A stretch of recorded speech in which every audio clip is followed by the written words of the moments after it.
revêt également une profonde signification et pour les responsables de l'école, et pour les élèves maîtres et au-delà pour l'ensemble du système éducatif nigérien.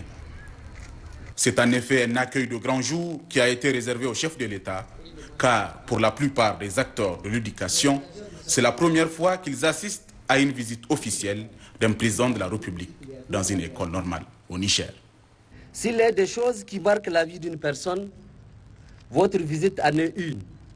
Car en plusieurs décennies de fonction, c'est la première fois que j'accueille la plus haute autorité d'un pays. Le président de la République. Un privilège qui ne s'offre pas à tout le monde. Le 16 mars 2022 est donc une date mémorable qui sera longtemps gravée dans les annales de l'histoire de l'école normale Sadou Galadima de Niamey. Si, au cours de cette visite, il s'agit pour le chef de l'État, d'une part, d'échanger directement avec les encadreurs et les élèves maîtres pour recueillir leurs préoccupations, d'autre part, traduire en actes une promesse électorale, celle notamment d'engager des grandes réformes dans le système éducatif nigérien. Des réformes telles que le diplôme d'accès aux écoles normales, qui est désormais le baccalauréat, qui a déjà pris effet à partir de cette année académique et qui bénéficie d'ores et déjà des mesures d'accompagnement nécessaires pour sa mise en œuvre. C'est fort de cet engagement personnel et de votre volonté politique inébranlable que le gouvernement, à travers mon département ministériel, a mis en chantier d'importantes réformes de notre système éducatif, dont en premier lieu celle relative aux écoles normales d'instituteurs que le directeur de l'école normale de Niamey vient de souligner. D'ores et déjà, au titre de l'année budgétaire 2022, d'importants financements sont mobilisés pour permettre à ces réformes de prendre solidement racine dans les 8 écoles normales du pays. Il s'agit de 560 millions au titre du budget national, de 330 millions au titre du Fonds commun sectoriel et de 4 milliards 912 au titre du projet LIR financé par la Banque mondiale sur une durée de 6 ans. Le président de la République, chef de l'État Mohamed Bazoum, a pris le temps nécessaire de visiter les salles de classe de l'école normale Sadou Galadima de Niamey, mais aussi l'école primaire annexe qui sert de cadre d'application de pratique aux élèves maîtres, avant de s'entretenir avec le corps professoral dans un dialogue franc et en toute transparence. Cette visite du président de la République, chef de l'État Mohamed Bazoum, aura donc permis à l'ensemble des acteurs de l'éducation nationale de relever l'engagement personnel du chef de l'État à donner à l'école nigérienne toutes ses lettres de noblesse. Dans le discours qu'il a prononcé à l'occasion de cette visite à l'école normale de Niamey, le chef de l'État a réitéré son choix stratégique et politique de faire de l'éducation la priorité de ses priorités. Mohamed Bazoum a par ailleurs souligné la pertinence de la série de réformes engagées dans le système éducatif nigérien. Ces réformes vont bénéficier de l'appui et du soutien nécessaires pour leur mise en œuvre. Le chef de l'État, Mohamed Bazoum.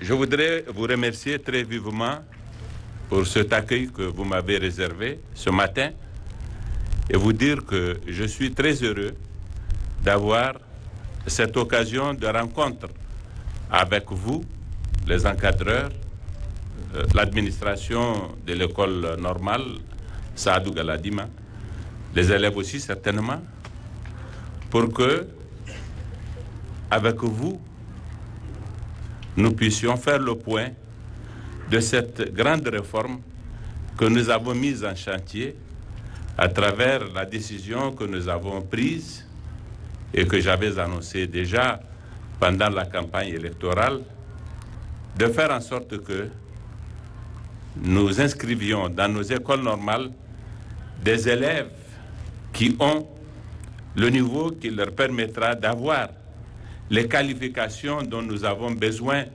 pour nos enseignants à l'avenir, tirant en cela la leçon évidente qui s'imposait à tous, que si notre école a eu de grandes défaillances jusqu'ici, c'est parce qu'aussi le système de formation des maîtres a été inopérant.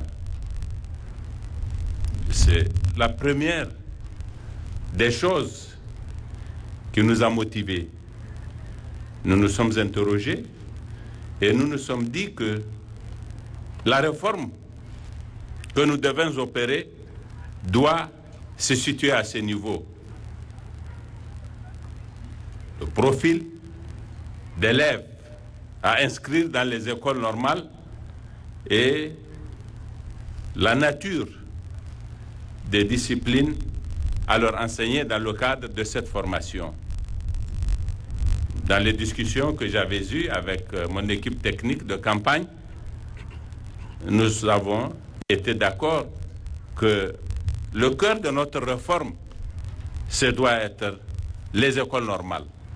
Et si je suis venu ici ce matin, c'est pour que l'on comprenne l'intérêt que je porte à cette réforme. Que tous les citoyens du Niger comprennent l'intérêt que nous portons à la réforme des écoles normales de formation des maîtres. Si nous avons besoin d'avoir des ingénieurs et des cadres de tout genre, mais des ingénieurs en grande quantité pour que nous soyons capables de nous développer un jour, ce sera cette réforme qui nous en donnera l'occasion. Il faut que nous le sachions. Il faut que, mesdames et messieurs les encadreurs, vous sachiez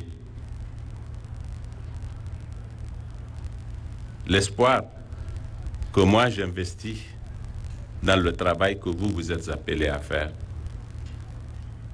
Lorsqu'on regarde notre système aujourd'hui, ces résultats consistent dans la disparition progressive des filières scientifiques dans nos lycées. Il y a de cela 30, 40 ans, la proportion des disciplines scientifiques dans les établissements d'enseignement général était de loin supérieure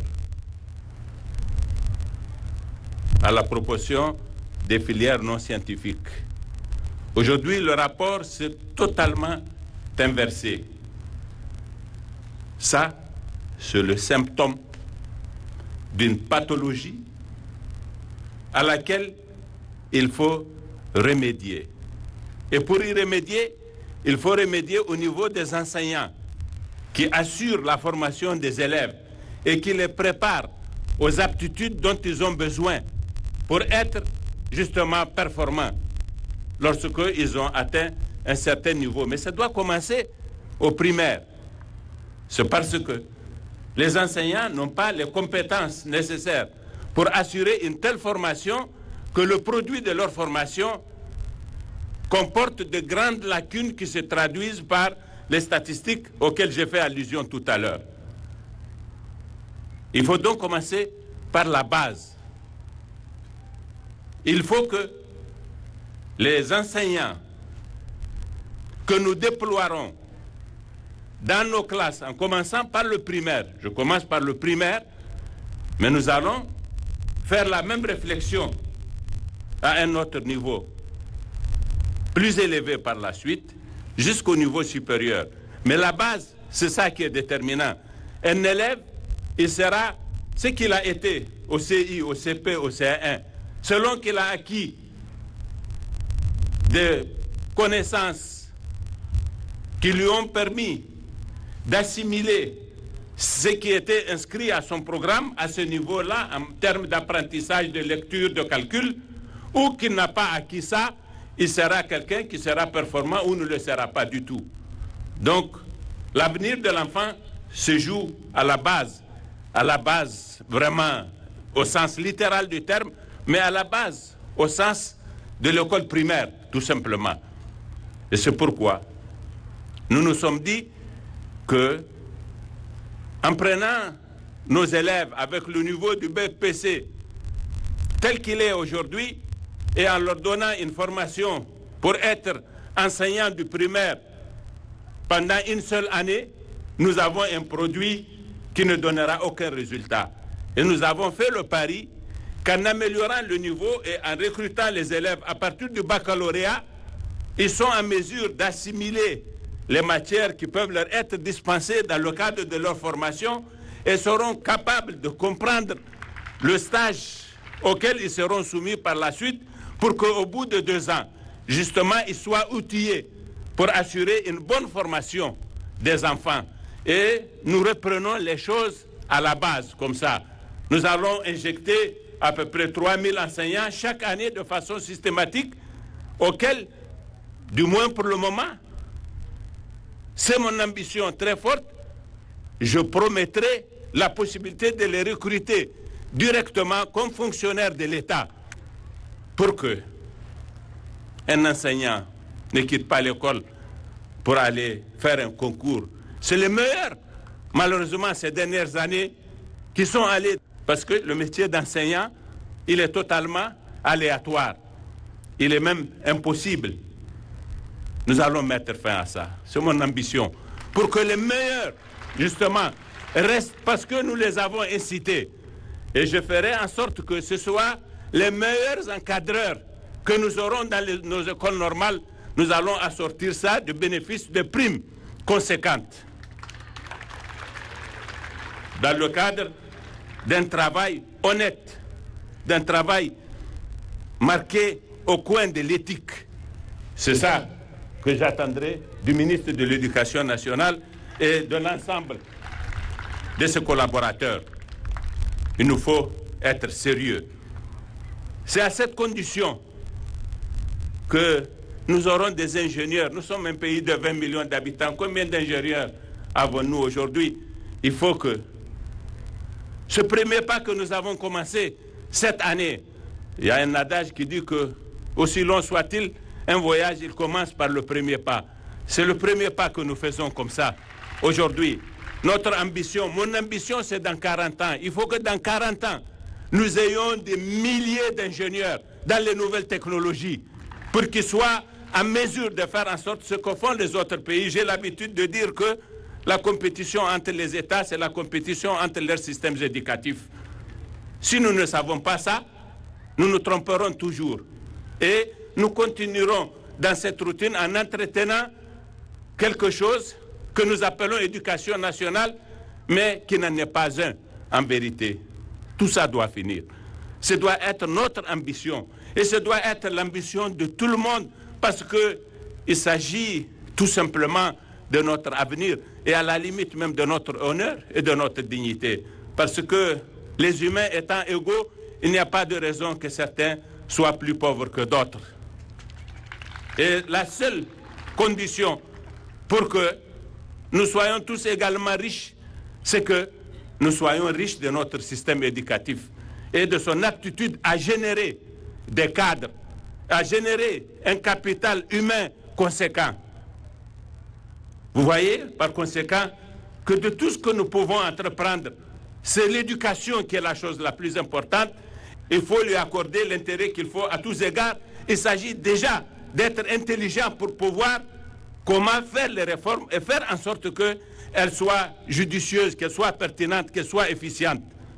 Et ça, c'est le défi de tout le monde.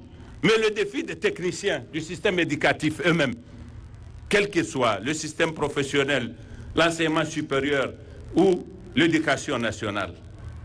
Voilà les choses qui nous interpellent. Ma visite ici a cette valeur symbolique. Je suis venu encourager les encadreurs. Est-ce que nous avons eu raison de penser que les meilleurs enseignants que nous pourrions avoir seraient les enseignants qui seraient formés après, qui seraient nantis du baccalauréat? Il nous faut mettre l'accent sur l'enseignement scientifique. Et pour cela, il nous faut de bons encadreurs et il nous faut de bons enseignants. Et il nous faut de bons enseignants, pas qu'une année, pas 2 années, pas 3 années, tout le temps.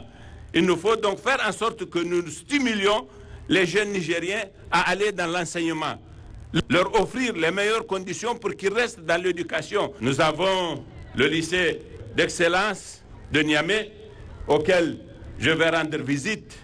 La prochaine fois, mon intention, c'est d'ouvrir un lycée d'excellence à Tessawa, où nous avons des infrastructures de l'ancienne école normale, et nous ferons des primes spéciales et nous créerons d'autres lycées d'excellence progressivement pour rattraper le temps. Quand je dis que ce que nous commençons aujourd'hui, nous nous projetons dans 40 ans pour avoir des milliers d'ingénieurs, mais nous pouvons aussi économiser le chemin en faisant en sorte qu'en cours de route au niveau secondaire, nous créons des lycées d'excellence nombreux, en grande quantité, et pour cela, il nous faut des mesures spéciales d'incitation, faire des primes qui maintiennent les meilleurs cadres dans l'enseignement au secondaire, premier et second cycle.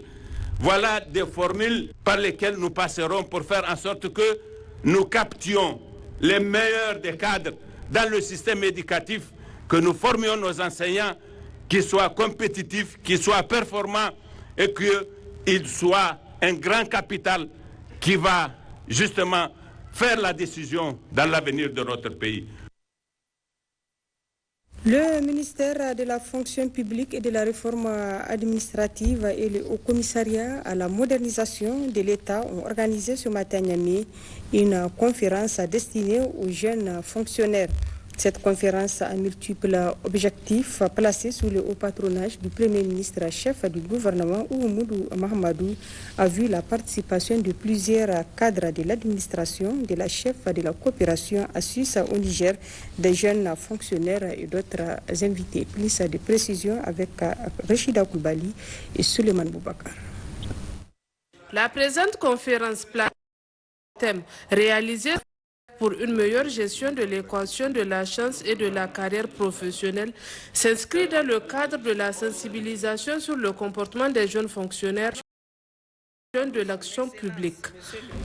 La conférence est l'une des initiatives engagées dans ce cadre par notre département ministériel avec l'accompagnement du Haut Commissariat à la modernisation de l'État.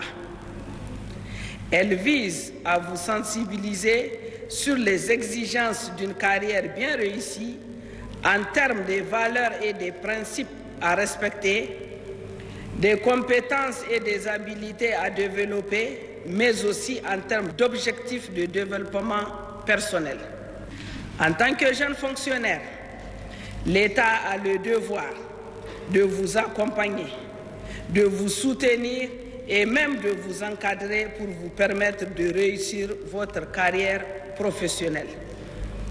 Notre département ministériel entend intensifier les efforts déjà menés pour mettre à votre disposition toutes les informations disponibles sur l'évolution du contexte national et international, de même que sur les opportunités qui se présentent. Dans son adresse, le Premier ministre s'est réjoui de l'initiative de la présente conférence qui a pour vocation de favoriser l'immersion des jeunes fonctionnaires dans leur nouvel environnement professionnel. Je suis particulièrement heureux de constater le fort engouement que cette initiative a suscité chez les jeunes fonctionnaires, ce qui traduit leur prise de conscience des enjeux et de leur rôle de responsabilité dans la transformation qualitative de notre administration publique. Notre engagement est de faire de notre administration une administration de développement, résolument tournée vers la satisfaction des besoins du peuple nigérien. Je puis vous assurer que le gouvernement poursuivra sans relâche ses efforts pour encourager et promouvoir la culture de la performance et le changement de comportement et de mentalité au sein de nos administrations publiques. Auparavant, la chef de la coopération suisse au Niger, Mme Pia Hani, a salué l'initiative de cette conférence au profit des jeunes fonctionnaires et a profité pour leur prodiguer quelques conseils d'usage. Il convient de notifier que cette rencontre a été également un moment de partage et d'échange fructueux entre ces jeunes fonctionnaires et d'éminents conférenciers qui ont animé d'importantes thématiques telles que poursuivre son rêve en utilisant l'équation de la chance, éthique et déontologie de l'agent public et construire sa carrière par des bonnes pratiques. La première session ordinaire du Conseil économique, social et culturel à CESOC au titre de l'année 2022 a poursuivi ses travaux. Ce matin, les conseillers ont suivi la communication du ministère de l'Agriculture sur les thèmes « Quelles pistes pour une montée en puissance de l'agriculture, des industries agricoles et agroalimentaires du Niger ». D'autres précisions avec Jocelyne Amoussou et Abdoulaye Ali. En lieu et place du ministre de l'Agriculture empêché, la session a permis aux responsables du ministère de l'Agriculture de s'étayer sur leur communication dont le thème s'intitule « Quelles pistes pour une montée en puissance de l'agriculture, des industries agricoles et agroalimentaires du Niger ».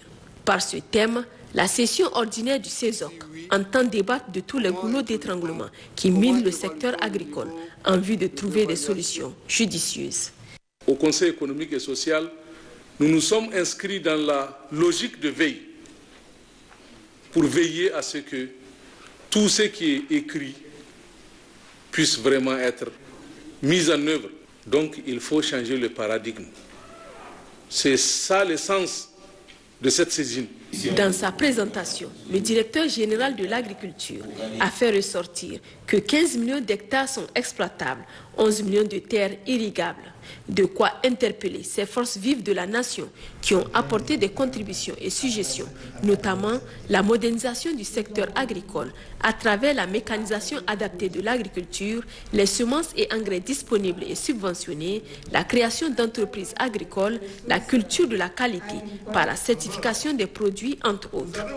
Des propositions bien notées par les responsables du ministère de l'Agriculture. Cela nous interpelle à réfléchir, à repenser nos politiques et nos actions. On a constaté que les élus étaient très intéressés par notre présentation et vraiment ils ont même souhaité à ce que prochainement nous interpellent encore sur un autre sujet. Après cette communication, la session ordinaire du CESOC prévoit un rapport comprenant ses préoccupations, ses recommandations et résolutions qui sera transmis au ministère de l'Agriculture en guise de contribution. L'opération militaire Al-Mahaou qui intervient dans la région des 3 frontières au Niger a organisé ce mercredi des consultations médicales gratuites à l'intention des populations.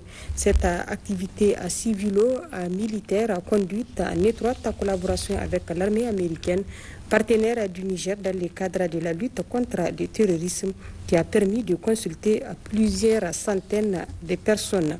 Cette initiative vise à rapprocher davantage les civils de leurs armées. D'autres précisions avec Gérard Abdelaziz et Habibou Abdraman. Après des séries de distributions gratuites de vivres et produits non alimentaires en collaboration avec la haute autorité à la consolidation de l'APHACP, l'opération militaire Al-Mahaou poursuit ses activités civilo-militaires avec l'organisation ce mercredi de consultations médicales gratuites au profit des populations. C'est dans un objectif de nous rapprocher de la population. Nous savons pertinemment que c'est une zone qui a été durement touchée par les conséquences du conflit armé. Les centres de santé sont fermés. La saison des pluies a été très difficile. Donc la population a un besoin. On a choisi l'ophtalmologie, qui est la médecine générale, et aussi un dentiste. Ce jour a été choisi parce que c'est le jour du marché. Mené conjointement avec l'armée américaine, ces consultations médicales inaugurent l'hôpital de campagne installé par ce partenaire du Niger dans la lutte contre le terrorisme au niveau de l'état-major tactique de Al-Mahaou situé à Walam. Les Américains sont des partenaires qui nous accompagnent dans tout ce que nous faisons comme activité. Ils sont avec nous depuis un certain temps, quelques années déjà. Et c'est une coopération que nous apprécions beaucoup. Premier à se faire consulter, le chef de canton de Walam a tenu à saluer les actions d'Al-Mahaou et ses partenaires, tant sur le plan militaire qu'humanitaire. Je suis content. Pour ma population d'abord, ensuite pour moi. Les gens viennent, hein. Vous allez avoir beaucoup de monde ici. Puisque les gens sont souvent malades, ils n'ont pas de quoi aller se faire soigner. Donc ça, c'est une opportunité qu'il faut saisir. Si Walam dort tranquillement, c'est grâce à Dieu, grâce aux militaires.